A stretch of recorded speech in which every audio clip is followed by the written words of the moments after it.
राधे राधे दर्शकों, मैं साक्षी ठाकुर। राधे राधे, जय श्री कृष्णा, जय महाकाल, जय माँ काली। मेरे प्यारे भाइयों बहनों और प्रिय प्रिय बुजुर्गों, सावन का महीना, और सावन के महीने में आखिरी प्रदोष व्रत संजीव जी। बिल्कुल बिल्कुल साक्षी जी, बिल्कुल बिल्कुल बिल्कुल बिल्कुल। भोले बाबा कहते हैं सावन का महीना भोले बाबा का होता है। और सावन में जो इंसान थोड़ा धर्म कर्म और थोड़ा सा अच्छा कार्य कर ले, मैं कहता हूँ आहा ओहो वाह वाह, क्या आनंद आता है। क्योंकि भोले बाबा हमारे भोले भंडारी हैं।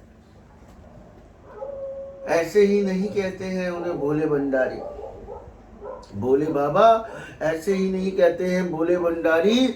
महाकाल भी वही है, भोले भी है, महाकाल भी है। देखिए क्या रूप है,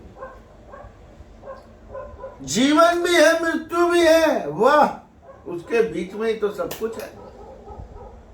समझे मेरी बातों को कि नहीं? अभी भी मेरे प्यारे भाइयों बहनों और प्रिय प्रिय बुजुर्गों, भोले बाबा जीवन भी है, मृत्यु भी है। आखिरी में जब हम शमशान में जाते हैं तो वहां भोले बाबा के ही दर्शन होते हैं। होते हैं नहीं होते? भोले बाबा की जटाओं में से गंगा जल निकलता है और आपको नहलाता है आखिरी में भी। जय श्री राधे। भोले बाबा को जिसने प्रसन्न कर लिया उसके जीवन में दुख नहीं रहता है। लेकिन सच्चे मन से अगर आप कोई कार्य करेंगे, कोई काम करेंगे, मैं नहीं मानता कि उसे कोई दिक्कत परेशानी आएगी। उसके जीवन में अतः सुख आएगा। लेकिन ये नहीं कि सुबह धोखाधड़ी कर रहे हैं, भोले बाबा की पूजा कर रहे हैं, पंचामृत चढ़ा रहे हैं, जो भी बेलपत्र चढ़ा रहे हैं, जो भी खीर चढ़ा रहे हैं, उसके बाद दोपहर में गाली गलौज, एक दूसरे को कैसे चिढ़ना, एक दूसरे की खुशियों से चिढ़ना, धोखाबाजी देना, लोगों का पैसा खा जाना, लोगों के बारे में बुरा सोचना, घर में आके एक दूसरे को धोखा देना, लड़ाई झगड़े करना, मारपीट करना, नशे करना। आप मेरी बातों को समझ रहे होंगे, ऐसे नहीं, इतने भोले नहीं हैं आप लोग कि आप मेरी बातों को ना समझे। फिर आप कहते हैं कि क्या हुआ, कुछ हो तो रहा नहीं है। अरे आपने क्या चीजों को सही ढंग से अपनाया? क्या सही ढंग से किया? क्या आपने अपने मन को, तन को, कर्म को स्वच्छ रखा कुछ करते हुए? नहीं रखा। अरे भाई वाह, है तो भोले बाबा क्या इतने भी भोले नहीं है बाबा, है ना? तो अवश्य ही मन सुच्चा होना चाहिए, कर्म सुच्चे होने चाहिए। कम से कम वैसे तो मैं कहता हूँ पूरे साल ही धर्म कर्म के काम होने चाहिए, लेकिन ये कुछ विशेष दिन होते हैं, ये विशेष दिन होते हैं, शुभ दिन होते हैं। भोले बाबा सबकी मुरादें पूरी करते हैं, सबका भला करते हैं और जीवन में सारे सुख देते हैं। लेकिन मैंने पहले ही समझा दिया, आपके कर्म कैसे हैं, कैसे हैं आपके कर्म। कम से कम कुछ करते हुए इन दिनों में तो कहते हैं कि ना कि 7.5 आती है कि एक व्यक्ति को रंग से राजा बना देती है और राजा को रंग बना देती है। बिल्कुल बिल्कुल। तो 7.5 तो दोनों इंसानों को वैसे ही आई है, लेकिन आपको कहाँ पर आपको इफेक्ट देके जा रही है, ये चीज का ध्यान देना बड़ा जरूरी होता है। और प्रदोष व्रत है, प्रदोष व्रत जो है सावन का प्रदोष व्रत है, ये आखिरी सावन का व्रत है।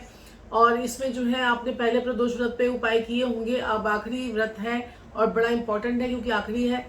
और यहाँ पर आपने जो है वो क्या करना है, आपने जो है किसी शिवालय में जाकर, जैसे बाल्टी से लोग जो है जल चढ़ा रहे होते हैं, तो वो बाल्टी भरकर वहां रख देनी है। वो बाल्टी भरकर वहां रख देनी है और उस बाल्टी से लोग जल चढ़ाएंगे तो भला आपका भी होगा। उस शिवालय की अगर आप जो फूल वूल लोगों ने चढ़ा रखे हैं उसको समेट देते हैं, उसको सफाई कर देते हैं, तो उससे भला आपका भी होगा। वहां पर पोछा लगा देते हैं, वहां का पानी साफ कर देते हैं, लेकिन लोग फिसल ना पाए। ये नहीं है कि आपने जाके खीर मखाने वगैरह चढ़ा दिए, उसी से ही सब कुछ होगा।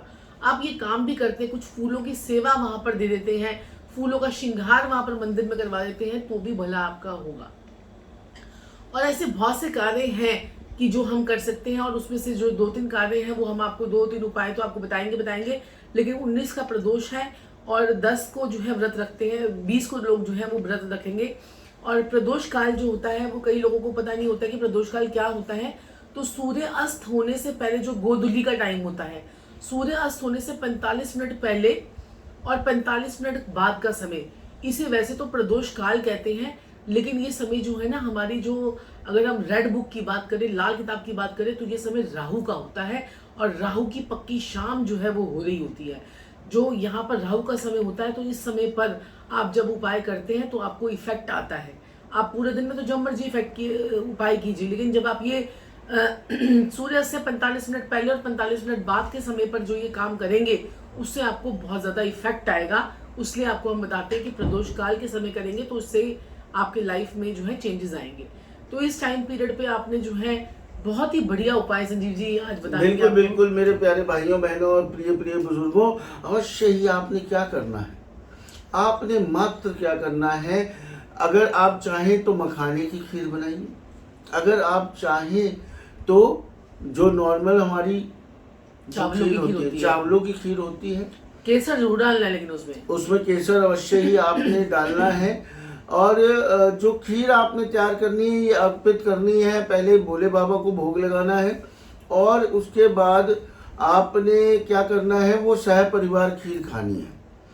और इस दिन आप क्या कर सकते हैं, बेलपत्र और गुड़, आपको लोटा तो वहीं से मिल जाएगा, कहाँ से, मंदिर से, उसमें आपने गुड़ और बेलपत्र डाल के, या फिर आप पहले बेलपत्र और गुड़ चढ़ा के उसके ऊपर जल अवश्य ही, किस पे, शिवलिंग पे जल अवश्य ही आपने चढ़ाना है। और बहुत ही देखिए सिंपल, सोबर और बहुत ही प्यारा उपाय है। साक्षी जी ने आपको बताया है कि आपने बाल्टी भर के भी आप रख सकते हैं, बड़ा पुण्य मिलेगा। उसमें संजीव जी दूध की थैली डाल सकते हैं, एक दूध की उसमें थैली डाल सकते हैं उस पानी में आप।